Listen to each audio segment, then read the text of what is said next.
Hello all. कहते हैं a generation which ignores history has no past and no future. Of course we are not the generation. हमें हमारी history की importance अच्छे से पता है और हमने हमारी इस जर्नी को स्टार्ट भी हिस्ट्री से ही करा है। अभी तक हमने हमारी 2 यूनिट्स कंप्लीट कर ली हैं और अब यूनिट नंबर 3 स्टार्ट करने वाले हैं। तो आज हम करेंगे यूनिट 3 को स्टार्ट और यूनिट 1 एंड 2 जो भी हमने करा था उसको रिवाइज। चलिए आगे की तरफ जल्दी से मूव करते हैं।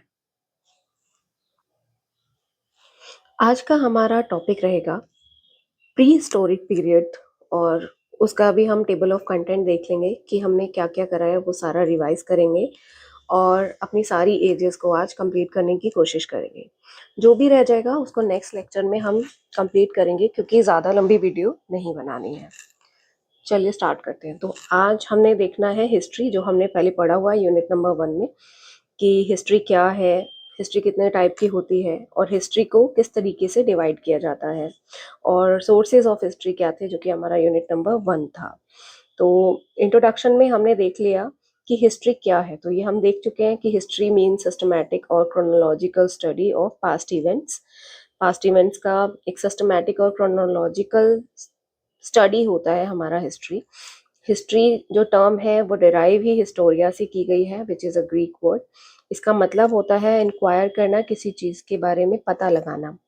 हेरोडोटस को फादर ऑफ हिस्ट्री बोला जाता है, बहुत ही पुराने हैं। इन्होंने अपनी बुक लिखी थी जिसका नाम था द हिस्टोरीज। और हिस्ट्री को हमने 3 पीरियड्स में डिवाइड किया हुआ है, which is your pre history, proto history and history. ये भी हमने देखा है। प्री हिस्ट्री के अंदर वो सारा का सारा एंशियंट पीरियड आता है जिसके हमें जो एविडेंस है, जो सोर्सेज हैं वो मिले हैं, बट वहाँ पे हमें कोई भी लिटरेरी सोर्स नहीं मिला है, कोई भी रिटन रिकॉर्ड था ही नहीं। प्रोटो हिस्ट्री एक ट्रांजिशन स्टेज होती है जो कि प्री हिस्ट्री और हिस्ट्री के बीच में आई। अब इस टाइम पे क्या था कि रिटन मिला था हमें रिकॉर्ड, बट हम उसे अभी तक डेसिफर नहीं कर पाए हैं, पता नहीं लगा पाए हैं कि लिखा क्या है। तो ये वो वाली स्टेज थी। एंड हिस्ट्री जो अभी हम पढ़ते हैं, जनरली जो हम हिस्ट्री ही पढ़ते हैं क्योंकि हमें सब कुछ लिटरेरी फॉर्म में वहाँ पे सोर्सेज हमारे मिले हुए हैं और जो अदर सोर्सेज में आर्कियोलॉजिकल सोर्सेज में वो भी हमारे, हमने उनको भी डेसिफर कर लिया। उन सारी चीज़ों से हम समझ में आ गया है कि हिस्ट्री में क्या क्या होता था, कैसे वहाँ पे लोग रहते थे, क्या उनकी सिविलाइजेशन थी। ये सारी चीज़ें हम पढ़ चुके हैं। फिर ह्यूमन कल्चर जो कि हमारा सिविलाइजेशन में बाद में इवॉल्व होता चला गया, किस तरीके से ह्यूमन कल्चर आया, इसके बारे में हम आज पढ़ेंगे। लास्ट लेक्चर में यूनिट 2 में हमने ह्यूमन का एवोल्यूशन पढ़ लिया था। अब ह्यूमन के पास सारी चीज़ें आ गई थी, वो एक ह्यूमन की तरह बिहेव करना स्टार्ट कर दिया था उसने। अब वो एप जैसे बिहेव नहीं करता था। तो अब धीरे धीरे उसने अपने लिए टूल्स बनाने स्टार्ट करे। फायर की डिस्कवरी हो गई थी, व्हील की डिस्कवरी हो गई थी, बहुत सारी चीज़ों की डिस्कवरी होती चली गई थी। तो अब स्टोन एज के बाद फिर मेटल एज आई। मेटल एज में हमारी ब्रोंज एज और आयरन एज आते चले गए थे और फिर धीरे धीरे इसका सिविलाइजेशन पे बहुत ज़्यादा इफेक्ट पड़ने लगे और फिर हमारी सिविलाइजेशंस बननी स्टार्ट हो गई। तो जो हमारी स्टोन एज है, सबसे पहले थी जो स्टोन एज थी, वो हमारी प्री हिस्टोरिक पीरियड से बिलोंग करती है और bronze age and iron age हमारी प्रोटो हिस्टोरिक पीरियड से बिलोंग करती है। तो प्री हिस्टोरिक पीरियड अभी हमने पढ़ा, कोई भी रिटन एविडेंस नहीं है। तो स्टोन एज है, लोगों को लिखना पढ़ना कुछ नहीं आता था।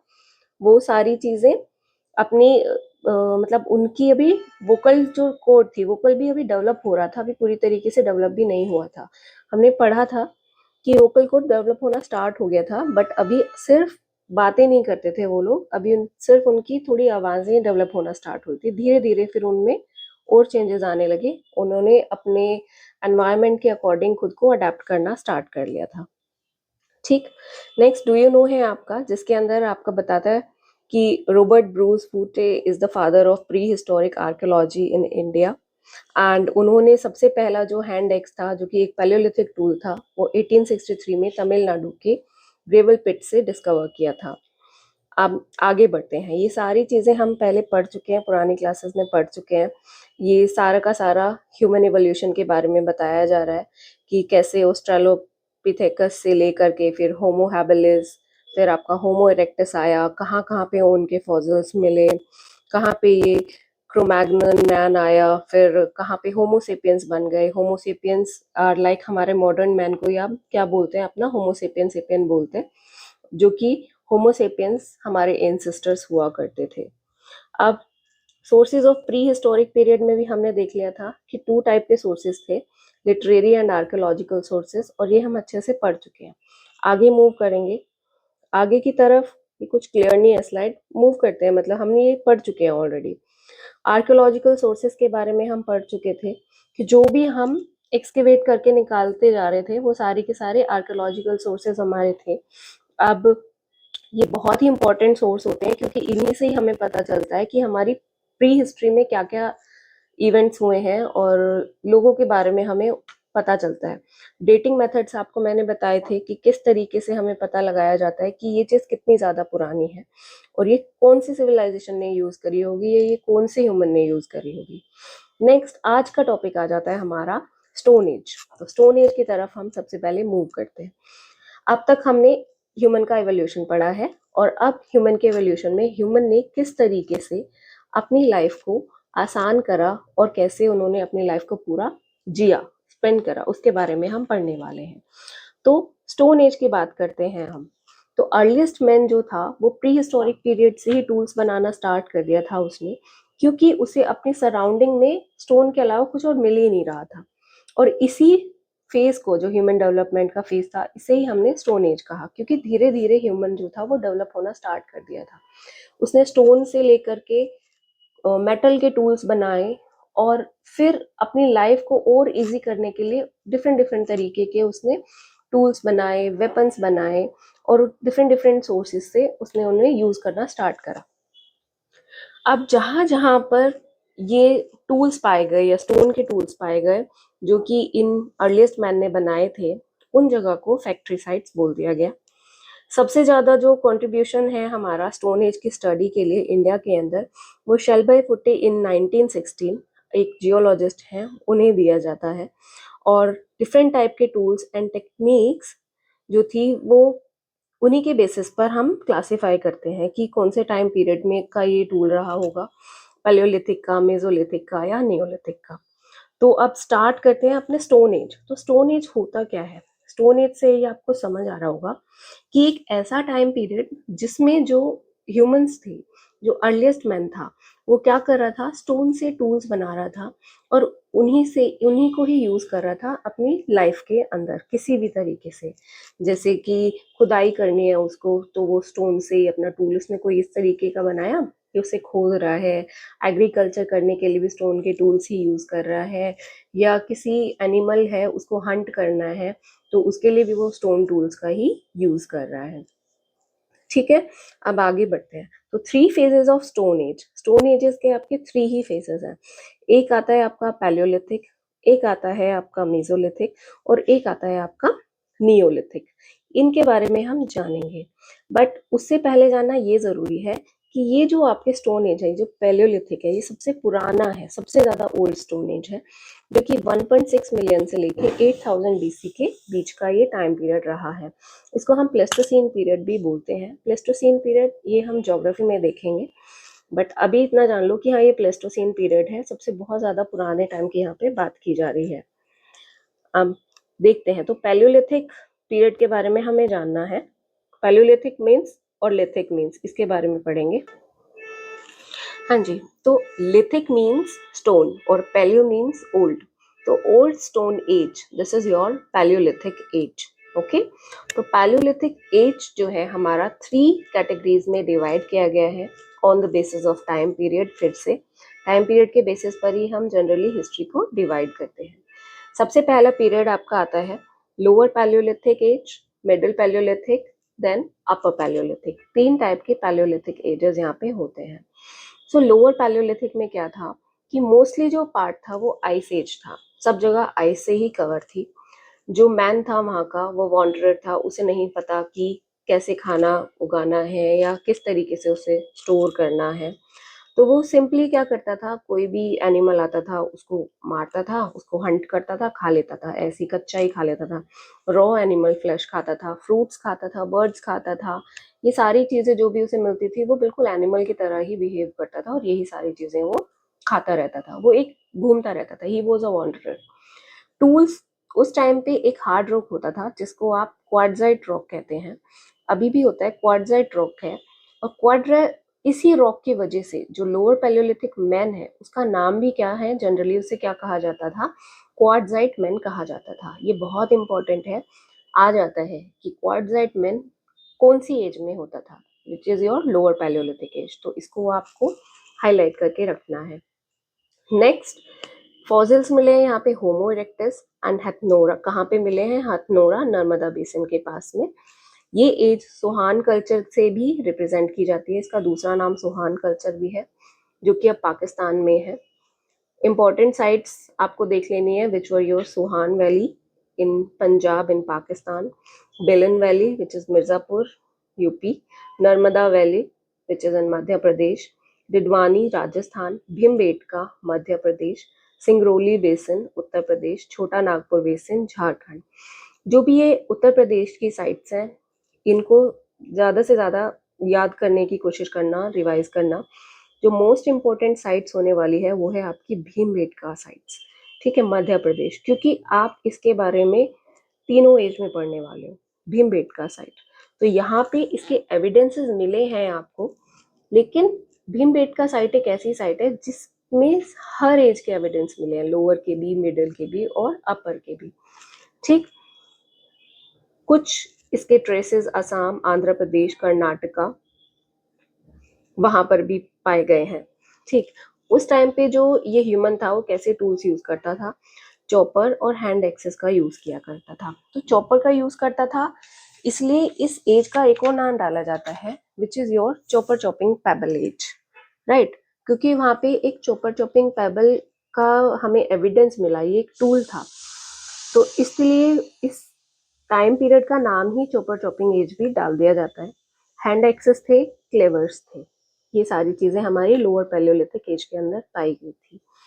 मिडिल पैलियोलिथिक एज की बात करें तो इसे हम एज ऑफ फ्लेक्स कहते हैं। एज ऑफ फ्लेक्स क्यों कहा जाता है यहाँ पे भाई, क्योंकि यहाँ पे क्या होना स्टार्ट हो गया था, उस ह्यूमन के अंदर थोड़ा सा ब्रेन डेवलप होना स्टार्ट हो गया था। ब्रेन डेवलप में आपने देखा था कौन से वाले मैन के फॉसिल मिले हैं यहाँ पे, यहाँ पे आपको मिले हैं निंडरथल मैन के फॉसिल। तो इस टाइम पे क्या हो रहा था, मैन का ब्रेन डेवलप होना स्टार्ट हो गया था, तो वो नई नई चीजें करना स्टार्ट कर दिया था उसने। जैसे कि जो अभी तक वो टूल्स यूज करता आ रहा था वो थोड़े रफ थे, जैसा भी उसको पत्थर मिला उसने उसी को यूज करके और उसी से अपना चॉपर और हैंड एक्स और ये क्लीवर्स बना लिया। बट अब क्या हुआ, उसके अंदर थोड़ा सा ब्रेन डेवलप हो रहा था, तो उसने उनको शार्प करना स्टार्ट कर दिया, मतलब ब्लेड्स की तरह, पॉइंट्स की तरह, स्क्रैपर्स की तरह उनको शार्प कर लिया, अपने टूल्स को काफी अच्छे से शार्प कर लिया ताकि वो उन्हें इजीली यूज कर पाए, ठीक। तो इसीलिए इस एज को एज ऑफ फ्लेक्स कहा जाता है। अब अभी भी जो ये ह्यूमन था घर में तो रहता नहीं था, कुछ भी उसे कोई रॉक मिला उसके अंदर नीचे रह लिया, केव्स में, या कोई ट्री का ट्रंक हुआ, होलो ट्री का, वहां पे रह लिया। वाइल्ड क्रिएचर से अभी भी उसे डर लगता था। भीमबेटका देखो यहाँ पर भी आया है, भीमबेटका में 200 रॉक शेल्टर्स मिले हैं, केव्स मिली हैं, थाउजेंड्स ऑफ पेंटिंग्स मिली हैं। ये सारी चीजें आपके मिडिल पैलियोलिथिक एज की बात करती हैं। मिडिल पैलियोलिथिक एज के अंदर पेंटिंग वाली चीज आ गई है क्योंकि भीमबेटका के अंदर मिली है, लेकिन अभी इस ह्यूमन को पेंटिंग करनी नहीं आई है, पेंटिंग करनी उसे आई है अपर पैलियोलिथिक एज के अंदर। अभी भी सिर्फ वो एक हंटर है और गैदरर है, अभी उसने गैदर कर रहा है, हंटिंग कर रहा है, बट अभी उसने कुछ ग्रो करना नहीं स्टार्ट करा, अभी भी वो नोमैडिक लाइफ ही अपनी स्पेंड कर रहा है, अभी उसका कोई एग्रीकल्चर जैसा कोई सीन उसका है नहीं, ठीक। नेक्स्ट आता है आपका upper palaeolithic age. Upper palaeolithic age के अंदर भी जो ह्यूमन है वो आपका नोमैडिक हंटर गैदरर ही है। यहाँ पर आपके कुछ होमोसेपियंस के ट्रेसेस भी पाए गए हैं। इवन यहाँ पर आपके होमोसेपियंस के अलावा भी जो है ह्यूमन है उसके ट्रेसेस पाए गए हैं। वैसे मोस्टली होमोसेपियंस को ही कंसिडर करते हैं। यहाँ पर आपको रॉक पेंटिंग्स और कार्विंग वगैरह पाई गई हैं इन भीमबेटका, जो कि ये बता रही हैं कि यहाँ के जो ह्यूमन थे उनको थोड़ा सा पेंटिंग का इंटरेस्ट आ गया था, उनका ब्रेन बहुत अच्छे से डेवलप हो गया था और कुछ एनिमल्स की पेंटिंग्स वो लोग केव्स के अंदर बनाने लगे थे, जैसे कि आपका bison, elephants, tigers, boars, rhinoceros etcetera. और कुछ फीचर्स थे अपर पैलियोलिथिक आर्ट के, जैसे कि रेड एंड ग्रीन का कलर का वो ज़्यादातर यूज़ करते थे क्योंकि वो उन्हें मोस्टली अबंडेंट फॉर्म में फॉरेस्ट में मिल जाता था। यहाँ का क्लाइमेट कम ह्यूमिड हो गया था, क्लाइमेट में चेंजेस आने शुरू हो गए थे। यहाँ के जो टूल्स थे उसके अंदर भी और भी थोड़ा सा अच्छे उन्होंने करना स्टार्ट कर दिया था, टूल्स को काफ़ी शार्प करना और डिफरेंट तरीके के टूल्स बनाना यहाँ पर स्टार्ट कर दिया था, जैसे कि यहाँ पर ब्लेड्स, बुरिन्स, हार्पून, ब्लेड टूल्स, ये सारी चीज़ें पाई गई हैं आंध्र प्रदेश के रेनिनगुंता से। कुछ ऑस्ट्रिच एग शेल भी पाए गए हैं, ठीक, जो एग शेल्स होते थे उनसे वो बीड्स बनाते थे, मोती बनाते थे और उन मोतियों से वो फिर अपने लिए ऑर्नामेंट्स बनाना स्टार्ट कर दिया था उन लोगों ने। कुछ इंपॉर्टेंट साइट्स हैं यहाँ की भी, लेकिन आपको मोस्टली वही साइट्स का ध्यान रखना है जो कि उत्तर प्रदेश की हैं, बाकी साइट्स आप देख सकते हैं, इतनी ज़्यादा इंपॉर्टेंट साइट्स हैं नहीं। लेकिन इन तीनों के ही अंदर भीमबेटका एमपी साइट जो है ये बहुत ज़्यादा इंपॉर्टेंट है। ठीक, यहाँ पर आपका कंप्लीट होता है 3 phases in the palaeolithic age. Okay, so हमारी इसकी कंबाइंड स्टडी में हमें क्या पता चला कि हमारी जो ये ओल्ड स्टोन एज थी, पैलियोलिथिक एज थी, इसका time period between 1.6 million to 8000 BC during Pleistocene period. इसके क्या क्या फीचर्स थे कि जो पैलियोलिथिक मैन था was a hunter and gatherer, सिर्फ हंटर गैदरर था वो, ये इसीलिए इसे फूड गैदरिंग एज भी कहा जाता है। वो नोमैडिक था, एक जगह रुकता नहीं था, घूमता रहता था खाने की वजह से। टूल्स उसने मोस्टली जिस रॉक के बनाए थे उसका नाम था क्वार्ट्जाइट, इसलिए उसे क्वार्ट्जाइट मैन भी कहा जाता है। कुछ टूल्स जो थे वो शार्प बनने स्टार्ट हो गए थे अभी तक, लेकिन अभी उनके अंदर इतनी ज़्यादा फिनिशिंग नहीं आई थी। हाउसिंग घर उसने बनाना अभी स्टार्ट नहीं करा था, वो केव्स में, रॉक शेल्टर्स में या होलो ट्री ट्रंक में रहने लग गया था। सोसाइटी की बात करें तो humans were wanderer and led a band organization of social life constituting usually the blood relatives। सिर्फ जो उसके ब्लड रिलेटिव्स थे उन्हीं के साथ में वो अपनी सोशल लाइफ बिता रहा था, उन्हीं के साथ रहता था। तो fire is believe to be discovered at the end of the palaeolithic age. अभी फायर के डिस्कवरी को मानते हैं कि ये पैलियोलिथिक एज के एंड में डिस्कवर की गई थी। ठीक, यहाँ तक हमने आज अपना पैलियोलिथिक देखा। अब मूव करते हैं मेसोलिथिक पे। तो मेसोलिथिक बोलते हैं हम middle stone age. Middle stone age में क्या था, time period is your 10,000 to 4,000 BC. इसको हम ड्यूरिंग होलोसीन पीरियड में हम इसे मानते हैं। इस टाइप की जो इकोनॉमी थी वो थी कि this is a transitional period between food gathering and food production phase, right. अभी ये एक ट्रांजिशन पीरियड था, मतलब अभी फूड प्रोडक्शन होना स्टार्ट नहीं हुआ था, प्रॉपरली स्टार्ट नहीं हुआ था, और फूड गैदरिंग तो पास से चलती ही आ रही थी। तो ट्रांजिशन पीरियड एक ऐसा पीरियड होता है जिसके अंदर मतलब दोनों जगह के फीचर्स, दो किसी भी चीज़ के बीच का जो टाइम होता है उसको आप ट्रांजिशन पीरियड बोलते हो। और इसके अंदर आपको दोनों जगह के, दोनों टाइम पीरियड के एविडेंस मिल जाते हैं, लेकिन पूरे पूरे नहीं मिलते, थोड़ा अधूरे अधूरे टाइप मिलते हैं। जो कि पास्ट से चीज़ें चलती आ रही हैं वो तो आपको मिलेंगी, लेकिन जो आपके नियोलिथिक के अंदर जो फीचर्स थे वो भी कुछ कुछ इसके अंदर आपको मिलना स्टार्ट हो जाते हैं। तो इसलिए इसको एक ट्रांजिशनल पीरियड बोला जाता है। तो यहाँ पे फूड गैदरिंग तो वो पहले से कर रहा था, बट फूड प्रोडक्शन उसने अभी स्टार्ट करा ही करा था, मतलब छोटे लेवल पे। यहाँ पे आपको कहीं कहीं पे उसके एविडेंस थोड़े बहुत मिल जाते हैं, पूरी तरीके से अभी वो अपने आप को फूड प्रोड्यूसर नहीं मानते थे, हम नहीं मानते मतलब उन्हें। नेक्स्ट, मीजोलिथिक का मैन हंटिंग गैदरिंग यही करता था ज़्यादातर। अब उसने फिशिंग भी करना सीख लिया था, फॉलिंग भी सीख लिया था।